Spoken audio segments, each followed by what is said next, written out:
حضور غوث پاک کیا ارشاد فرماتے ہیں؟ ارشاد فرماتے ہیں 1,24,000 پیغمبروں میں سے کوئی پیغمبر ایسا نہیں ہے جو غوث اعظم دستگیر فرماتے میری مجلس میں نہ آیا ہو۔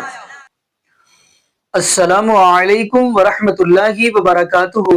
اعوذ باللہ من الشیطان الرجیم، بسم اللہ الرحمن الرحیم۔ یا ایہا الناس انتم الفقراء الی اللہ واللہ هو الغنی الحمید۔ جی ناظرین، آج ہم ویڈیو دکھانے جا رہے ہیں، یہ بڑی ہی اہم ہے۔ ناظرین یہاں پہ یہ بھی بتاتا چلوں، آپ کو پتہ ہے کہ بریلوی مکتبہ فکر کے اندر ایسے مولوی حضرات ہیں جن لوگوں نے استغفر اللہ معاذ اللہ شیخ عبد القادر جیلانی رحمۃ اللہ علیہ کا مقام اللہ میری توبہ رب العالمین کے مقام تک پہنچا دی ہے۔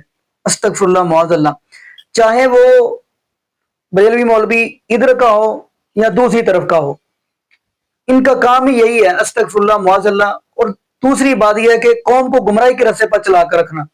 اور دکھ، اگلی مین چیز جو دکھ ہوتا ہے وہ عوام الناس کے اوپر ہوتا ہے، جو آگے بیٹھ کر واہ واہ کرتی ہے، سبحان اللہ کرتی ہے، ماشاءاللہ کرتی ہے، ان پہ اوپر زیادہ دکھ ہوتا ہے۔ انہیں آگے بڑھ کر کبھی پوچھا ہی نہیں ہے کہ آپ ہمارے سامنے اللہ میری توبہ استغفر اللہ یہ کیا آپ کہی جا رہے ہیں؟ شیخ عبد القادر جیلانی رحمۃ اللہ کا مقام آپ کہاں تک پہنچائی جا رہے ہیں؟ استغفر اللہ، مطلب کسی نے پوچھا ہی نہیں ہے۔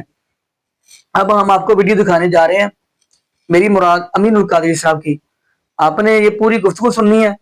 استغفر اللہ معاذ اللہ، اس بندے نے جو گفتگو کیا میں تو بیان ہی نہیں کر سکتا، آپ سنیں گے۔ اس کے بعد پھر اگلا بھی یعنی ویڈیوز ان کی ہوگی، اس کے بعد پھر ہم آپ کو یعنی ادھر کی بھی علامہ صاحب کوئی مولوی ہیں ان کی بھی گفتگو سنوائیں گے۔ پہلے یہ سن لیں، پھر اپنی ایمانداری سے بتانا کہ استغفر اللہ معاذ اللہ، استغفر اللہ معاذ اللہ، کیا ان لوگوں کا یہ جو بیان کر رہے ہیں دین اسلام کے ساتھ کوئی تعلق ہے؟ اب ہم چلتے ہیں ویڈیو کی طرف، پھر انشاءاللہ ناظرین آگے ہم بھی گفتگو کریں گے۔ آئیے ناظرین مل کے ویڈیو دیکھتے ہیں۔ غوث پاک فرماتے ہیں لوگوں میں وہ ہوں، میرے حال پر کسی کو قیاس مت کرنا۔ ایسا کب کہا تھا؟ میں کسی کی طرح نہیں ہوں، کوئی میری طرح نہیں ہے۔ اونچی اللہ نے فرمایا انی عالم و ما لا تعلمون، عالم و ما لا تعلمون کا راز عبد القادر جیلانی ہے۔ اچھا فرماتے ہیں میں اللہ کے رازوں میں سے ایک راز ہوں، ہاں میں اللہ کے رازوں میں سے ایک راز ہوں۔ غوث پاک ارشاد فرماتے ہیں جب نوح کی کشتی چلنے کے لیے نکلی تھی اس وقت بھی عبد القادر نوح کی کشتی میں موجود تھا۔ بھائی صاحب کچھ زیادہ نہیں ہو گیا یہ؟ مطلب کچھ بھی۔ فرماتے ہیں جب نار نمرود ابراہیم پر گلزار ہوئی اس وقت میں حضرت ابراہیم کی پشت میں موجود تھا۔ وہ غوث پاک ارشاد فرماتے ہیں اللہ کے میرے اللہ کے ساتھ خاص تعلقات ہیں، اللہ نے مجھے اپنا محبوب بنایا ہے۔ اب یہ تو کسی کتاب میں نہیں لکھا۔ غوث پاک فرماتے ہیں میرے اللہ نے مجھ سے 70 مرتبہ وعدہ کیا ہے عبد القادر جو تجھ سے محبت کرے گا اس کو اس وقت تک موت نہیں دوں گا جب تک کہ اس کو توبہ کی توفیق نہ دے گا۔ تو اس سے میرا کیا فائدہ؟ میرے ماننے والے کو پہلے توبہ کی توفیق دوں گا اور اس کے بعد پھر اس کو موت۔ غوث پاک فرماتے ہیں کہ کوئی مہینہ اس وقت تک آتا نہیں، کوئی سال اس وقت تک آتا نہیں جب تک وہ پہلے مجھ سے اجازت نہیں لے لیتا۔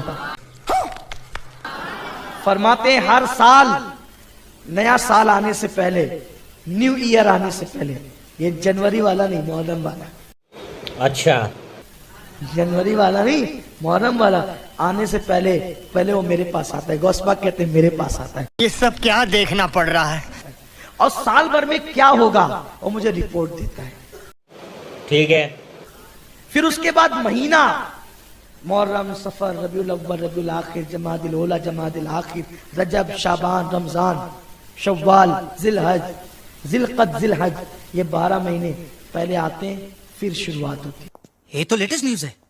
مجھے ساری رپورٹ دیتے ہیں، ہفتہ پہلے میرے پاس آتا ہے، پھر سے آ گئے رے بابا ادھر۔ سب رپورٹ دیتا ہے کہ کیا کیا ہوگا، پھر وہ آتا ہے، دن نکلنے سے پہلے میرے پاس آتا ہے، اب یہ تو کسی کتاب میں نہیں لکھا۔ اجازت لیتا ہے، سب رپورٹ دیتا ہے، اسی لیے سارا اللہ نے غوث پاک کے ہاتھ میں دیا ہے۔ حضرت شیخ علی ابن ہیتی فرماتے ہیں کہ میں 29 رمضان کو آپ کی بارگاہ میں گیا، اچھا تو میں نے دیکھا کہ ایک خوبصورت جوان بڑا سجا دھجا تھا، اب بڑا خوش تھا، تو وہ جو ہے وہ نکل کر کے جا رہا تھا،